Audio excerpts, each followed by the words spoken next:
มาเนี้ยจะไปนะอย่าให้ไปนะด้วยไม่อยากให้ไปเลยเด้อ บ่ได้ละก่อน โอ้ยอย่าไปนะ เห็นได้จะไปทำกันบ่สินะ ก็อยากไปอยู่แต่แบบ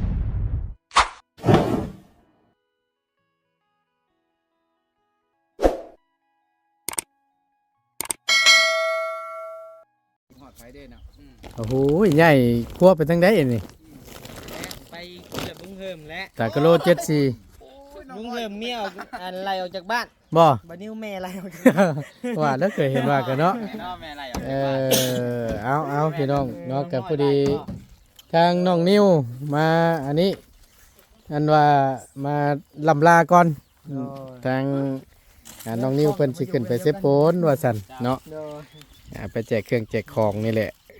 ขึ้นพร้อมกันกับทางเบาไล่ว่าซั่นเนาะมาบอกทางน้องน้อยแหละป่านนี้ มาลาเนาะ เจ้ารอบนี้อาจจะบ่ได้ขึ้นน้ำเด้อน้องเด้อเอาไว้โอกาสหน้าโอกาสในเพิ่นแหละสิขึ้นน้ำหลังสิขึ้นไปน้ำ ยูอันนี้ก็ได้ เพราะว่า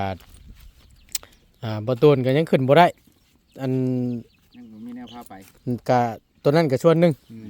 และเครื่องเฮาถ่าเครื่องเพราะพอดีทั้งพ่อกับแม่เพิ่นฝากมาแต่ไทยแหละมันยังมาบ่ฮอดจอดบ่ถึงแต่เฮาก็เลยว่าถ่าเครื่องมาฮอดก่อนแล้วจังสิได้ขึ้นไปทีเดียวเลยหั่นนะแต่ว่าขึ้นกลับไปกลับมาแล้วมันก็เสียเวลาเฮาหั่นแหละบางเทื่อขึ้นไปฮอดเครื่องมาฮอดปัดโป้งอีแหละก็สิว่าก็ได้ถ่าก่อนให้มัน ไปนำกันห้อมหน้า ไว้โอกาสหน้ารอบหน้าก่อนก็ได้ เอากระสีนี่แหละโฮมก่อนเอา ม โฮมเงินก่อน ไว้เสียค่าห้องบ่ รายเดือนเติมคอยก็ได้ โอ้แนวมันแหละ เก็บ นี่ แต่ก่อน นี่อย่างแน่นี่เสื้อผ้าหน้าแพร่บ่น้อง มีเสื้อผ้าหน้าเพ อื ไม่ ม ได้เสื้อผ้านี่แหละ เจ้า โดย เนาะ ก็ ก็ สิแบ่งเงินตัวเองและซื้อขนมให้ไปฝากน้องๆเพิ่น ดีคือกันเสื้อผ้าหน้าแพร่เนาะก็จำเป็นคือว่าหั่นแหละขึ้นไปเบิ่งเนาะแต่ละหมู่บ้านตามที่ให้เห็นมาได้ก็เสื้อผ้านี่ก็สำคัญแหละว่าท่านซะพอได้นุ่งได้ห่มเล็กน้อยผู้เพิ่นบ่มีหั่นแหละพี่น้องเอ้ย แม่นแล้ว ถึงแม้ว่าบ่แม่นช่วงหนาวกันหน้าร้อนนี่ก็เพิ่นไปรับจ้าง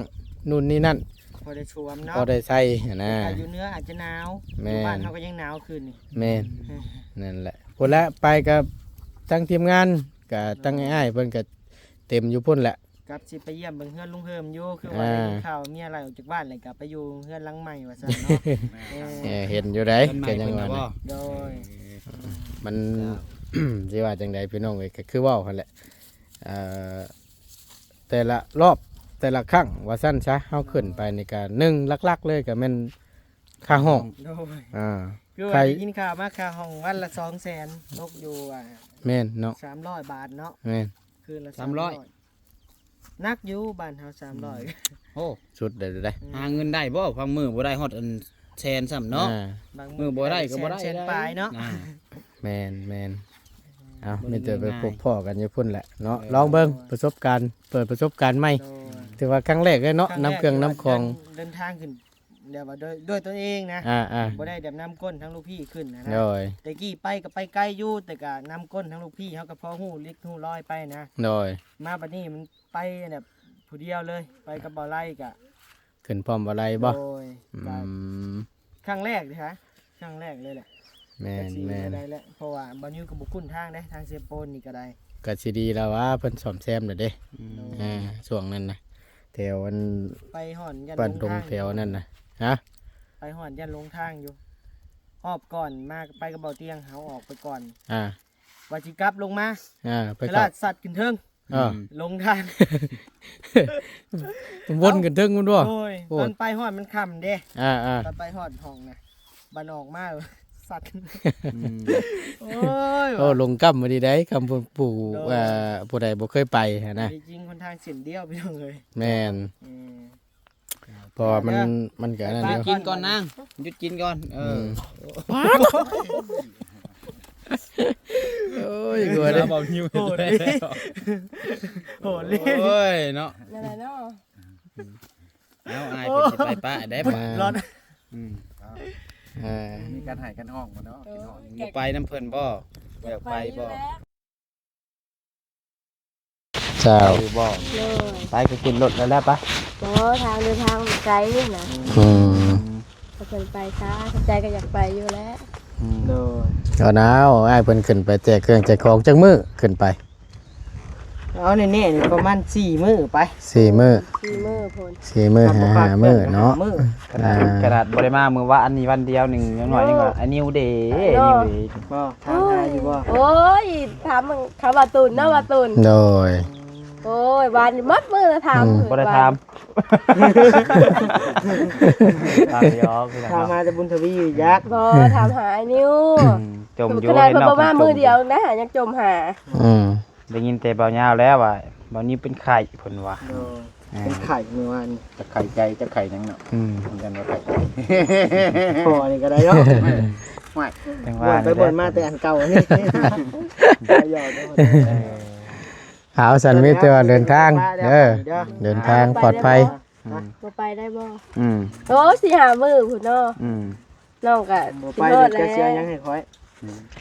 ก็บ่มีแล้ว ยิงยัง ไม่ไปใจ ก็ไม่ ว่าโอ้ยเฝ้าแล้วล่ะดึงไว้หรือบ่อยู่แล้วเนาะ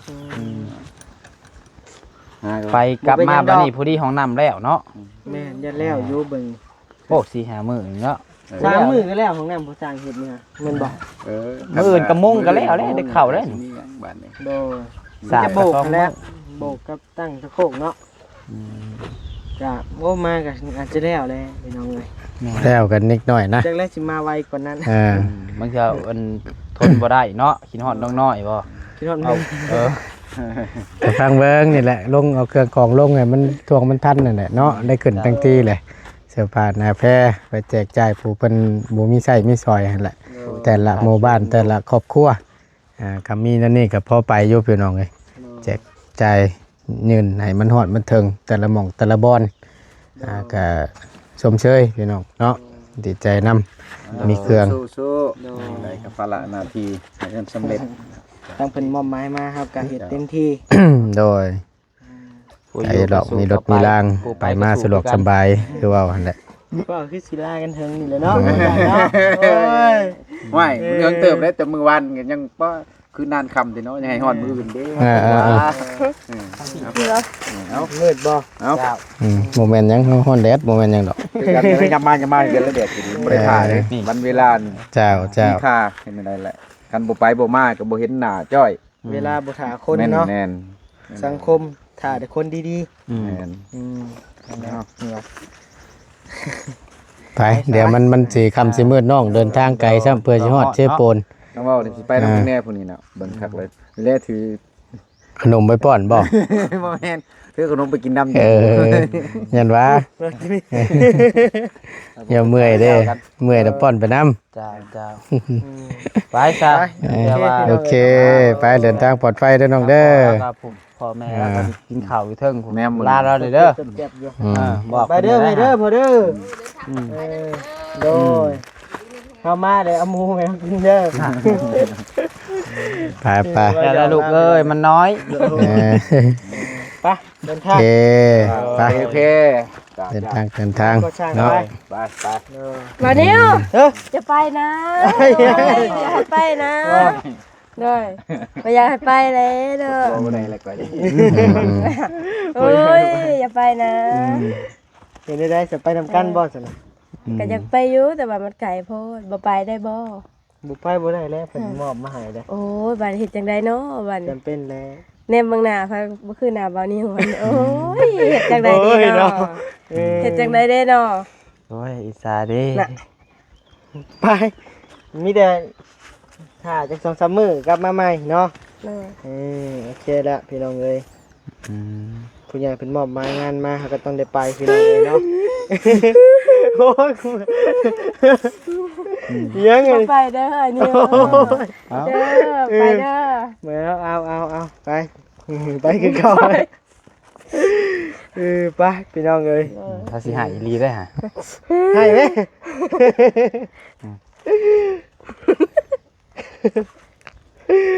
ไปพี่น้องเอ้ย ไปเดินทางเนาะเปิดได้แม่ประตูรถน่ะ เปิดให้เพิ่นเปิดนี่แล้วนี่ฮะ เปิดแม่ประตูรถน่ะ เนาะ ส่งง่ายข้างสุดท้าย เอาหมอนี่เฮ้ยว่าดีๆได้เอาเลย บ่ส่งขึ้นรถเดินทางไปเวียนไปงานต่อ เนาะใจเขาหลุดหายไปเลยสุดท้าย คือสิบ่ได้พอกันนี่ติ โอ้ยเนาะ ว่าหยอกเป็นจังได๋ไปมีแต่ว่าเดินทางปลอดภัยเด้อเด้อไป โดย เดี๋ยวมื้อหน้ามื้อหน้ายังว่ากัน ไป สบาย ไปเด้อไป โอเคไป ไป อ่ะยังบ่แล้วอยู่ เฮ็ดจังได๋บัดนี้ น่าสิไปดีๆเด้อ เห็นได้ไปขึ้นไปนำกันไปสันไป บ่ย่ามาเคี่ยวดูนี่ ไอ้ตูนสิหายได้บัดไปเป็นยังไง มาเคี่ยวดูบ่อยากให้บ่าวนิ้วไปนี่นะ ก็ไปนั่งเลย กะสิบ่มีแบบอิหยังได้บ่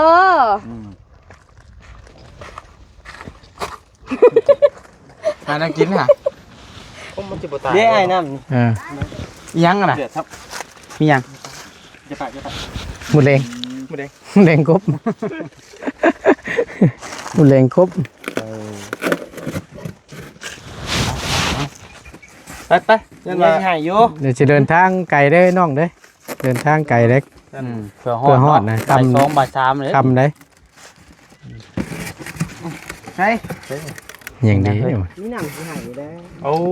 น้ำยิงปืนมาแล้วจักบ่ แล้วก็แม่นดีน่ะ แม่นดิใช่ บ่ได้ยินบ่อนนึกว่าใช้กล่องโฟมจุบเจือคือจังเงินบ่ชื่อน้ำก้อนใช้น้ำเนาะโดยโอ้ยขอบใจหลายๆน้ำยิงปืนมื้อนั้นแท้ๆนี่ บ่าวใช่น้ำได้ เบิ่งคักแลมมื้อน่ะขอเฮ็ดง่ายท่องทนเนาะ เจ้า เอาได้ละเนาะ เอาไปกินน้ำแน่จ้ะ เอาไปติดรถติดลากไปนำหั่นแหละอันน้อยเอาขวดนึงละแบ่งกัน นี่เนี่ย เรือแล้ว ได้แล้วเนี่ยเอา แล้ว โอ้ตายห่านบ่อยู่โอ้ยเนาะเอากินด้วยกัน 200กว่าโล มันต้องเผาหรอกค่อยๆไป ยังได้กระโดดใหญ่อยู่ ไป ค่อยขี่ไป เชิญหรือว่าบ่ บ่บ่ให้อาส่งให้สลดเลย ไปข้ามาเด้อ ไปพ่อให้อ้ายในแม่น่ะ ขอให้อาโชคดีเด้อปลอดภัยเด้อนำทางเด้อ ให้จำน้องในน้ำผู้มาส่งทาง เฮ้ย ให้ เจ็ เคีย บ ง เลย คู่เคียงข้าง เฮ้ยเจ็บ ตะเทไปจีเพิ่น อืม ไปดีแล้วบัดนี้เนาะ ไปดีแค่เด้อ เจ้า โอเค ไป ไปเดินทางปลอดภัยน้องเอ้ยโดยพอดีทางบ่ได้ออกไปถ่าเนาะเอารถขึ้นรถแม่นบ่โอเคไปโอ้เราเฮ็ดใหม่แต่ตัวนี่น้อยเนาะโอ้มืดครึ้มอยู่บ้านนี่คือเนี่ยนี่งามแต่ว่าสิลำแบบนั้นเนาะก็ว่าไล่ลำเหลื่อมเรื่อยๆคักอยู่นี่คักแล้ว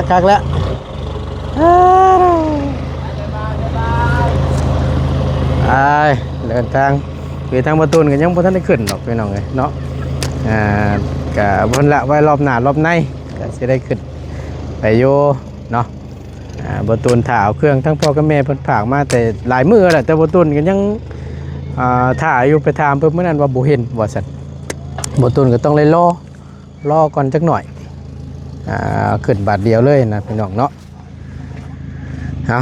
ผู้เฮาอยู่เฮาก็มีแต่ว่าเบิ่งการเบิ่งงานทั้งปีแหละถ้าห้องน้ำห้องในทางพอสร้างเพิ่นเฮ็ดแล้วก็ถ้าเบิ่งน้ำกันนี่แหละพี่น้องเนาะเป็นอะไรผู้ขึ้นไปก็ส่วนขึ้นเนาะแบ่งกันว่าซั่นซะแบ่งกันอยู่ผู้ใดอยู่ก็คุมเบิ่งเรียกเบิ่งงานทางนี้ผู้ขึ้นพ้นก็มีหน้าที่มอบหมายเฮ็ดก็แม่นไปพี่น้องเอ้ยมีเสื้อผ้าหน้าแพรกับไปแจกจ่ายที่เฮาบ่มีนี่ก็บทยังบ่ทันได้ขึ้นว่าซั่นซะ โดย เนาะ นั่น แซ่บอยู่บ่แน่ ไปทั้ง คักแล้วนั่น หนองปลาน้องน้อยพ่อเช่า มีหยังเด้บ้านนี่ กับพ่อลงด้วย ตนเอง เอ้าเพราะแต่ว่าร้อนดีมื้อนี้ยอมรับได้พี่น้องอากาศป๊าด มาได้ อุณหภูมิเพิ่นชุดๆได้ดี ต้องกินกับเพื่อนเลยสิ มันยังคือตายืดยาวตื่นยาวอยู่ โอ้ยกินหอดบานนิ้วเด้บาน โอ้ ยกระบาบกระเบาะ เป็นเนาะ มันจีนนอนรับอยู่บ่บ่แรงนี่น่ะล่ะ บ่รับหรอก อดเอา อดบ่ได้เลย แจกเครื่องแจกของเบิ่งเอาในคลิปมันแหล้ว โอ้ เฮ็ดได้ได เฮ็ดจังไดเนาะมัน เบิ่งในคลิปก็บ่คือเพิ่นมาพ้อหน้าเด้เนาะเออ แม่น อดเอาใจ อดบ่ เย็น ได้อยู่แล้ว ๆไปน้ำซั่น เพิ่นไปวิทย์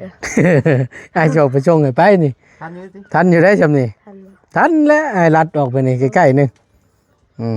ไม่สภาพว่า เจ็บเอานั่น เชื่อไหมที่ อันนี้ข้างหลังนั่น เชื่อแม่ นั่นแหละใช่ไปโลด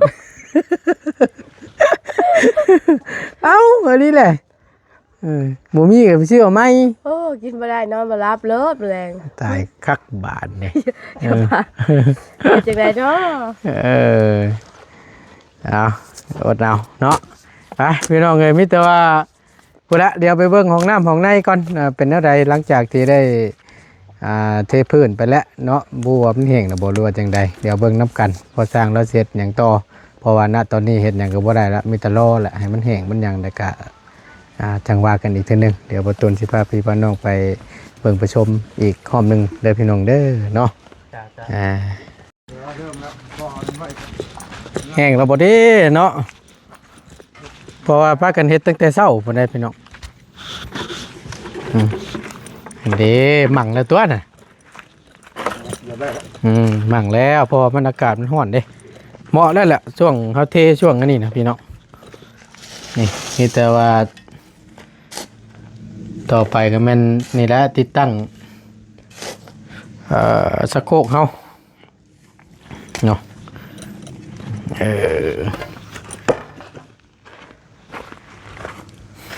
ตัวนี้เสียนยังตัวนี้บัดนี้ ผสมก่อก่อหอม อ๋อ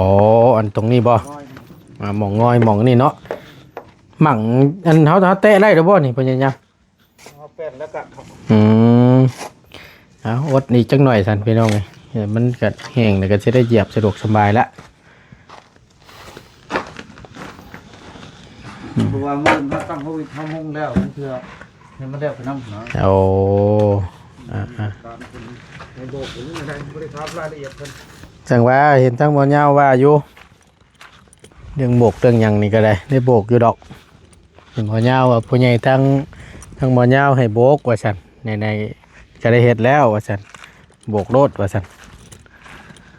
เนาะนี่ก็เป็นท่อน้ำเสียว่าซั่นประมาณนี้พี่น้องเห็นพี่น้องเพิ่นคอมเมนต์บอกว่าตูนเมื่อวานนี่ท่อตัวนี้บ่ท่อลงนี่แต่ว่าอุดแล้วเรียบร้อย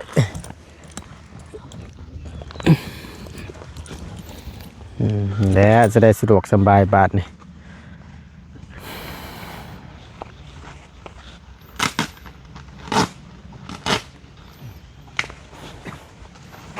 เอาสักหน่อยเนาะตกใจไปแล้วบตุนก็ได้เป็นพลาสติก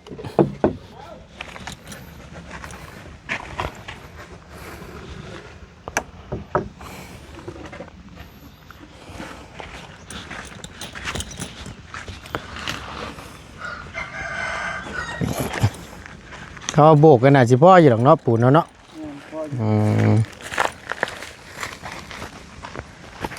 ยังเดือ6กระสอบที่7นี่แกะแล้ว พอแล้วพ่อ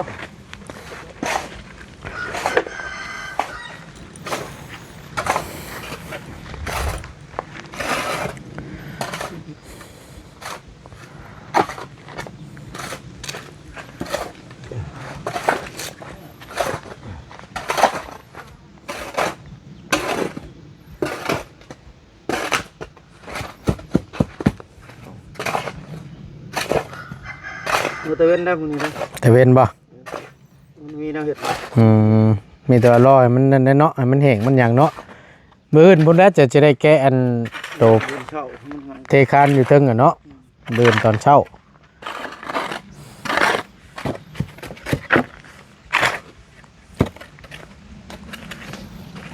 มื้อนี้น่ะยังบ่ทันแห้งดอก ยังเนาะ เป็นมื้ออื่นพอดีละกำลังดีเบิ่น สวยงาม ให้มันแข็งแรงทำไว้คืนนึง 4 ชั่วโมงเขาอยู่เป็นมื้อนึงเขาอยู่ แม่น เดี๋ยวมันสิเห็นข้างใน โอ้ย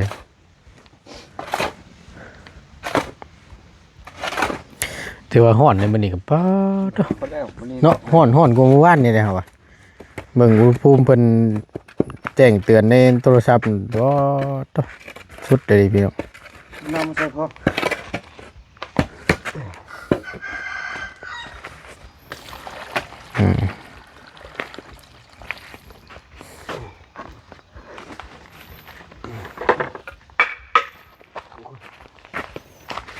บล็อกเขาพออยู่แล้วว่าพออยู่เนาะ สิ้นสายไม่มาต้องไปหามัน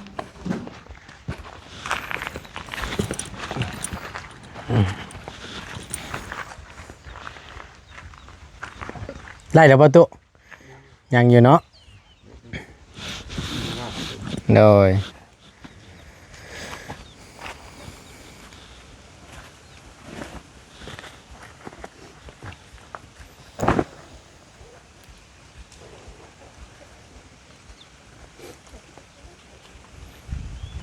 เอาอดเนา อดเนาเดี๋ยวก็แล้วละจะได้ใช้สะดวกสบายแล้วป่านนี้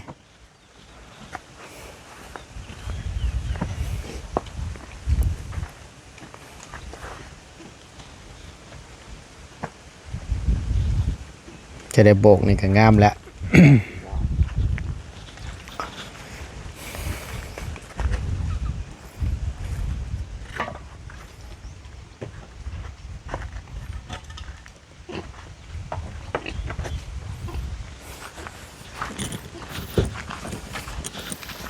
รอบอกมันอะไรบอกตัวนี้ตัวนี้บ่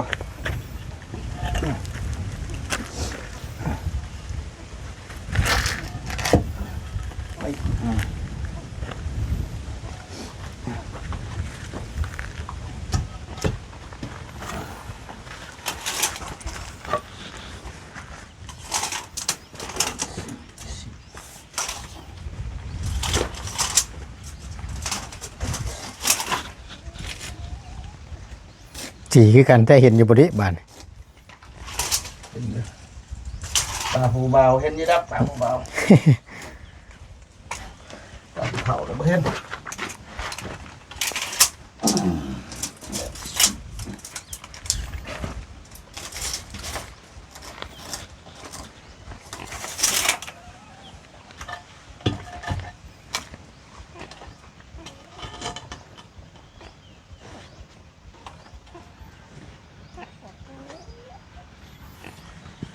ใหม่ๆจังมันมาใส่ไว้เถอะเด้